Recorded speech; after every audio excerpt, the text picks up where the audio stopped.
এক আর্জেন্টাইন সাপোর্টারে কইছিলাম যে আজকে বিকালে লেবুখালি আসিস, মানে ওপার আর কি, ওপার আসিস, কথা আছে, আর ট্রিট দেওয়ার নিয়ত করে আসিস যে তোর দল তো জিতবে, আমারই খাওয়াবি আর কি।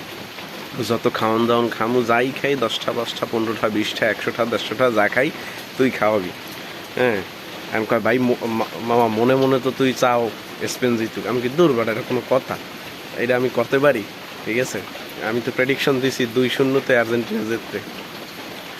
তো এই কথা কথা হয়েছে যে আমি এই রকমের যে খাইবে বিষয়টা তো আর আমারও জানা ছিল না, ওরও হয়তো ধারণা নাই, কারণ তাদের তো আর ওই করে না, কি কয়, তাদের প্রিয় দল তাদেরকে হতাশ করে না। এখন এই শেষ রাইতে যে হতাশ করবে এইটা তো আর হেও মনে হয় হয়তো বুঝে না। এখন এই কি একটা অবস্থা, পাই না আর কি, খুঁজতে পাই না এগোরে, এগোরে খুঁজতে পাই না কি।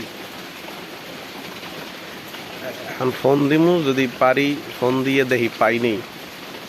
ঠিক আছে, কি অবস্থা আল্লাহ জানে।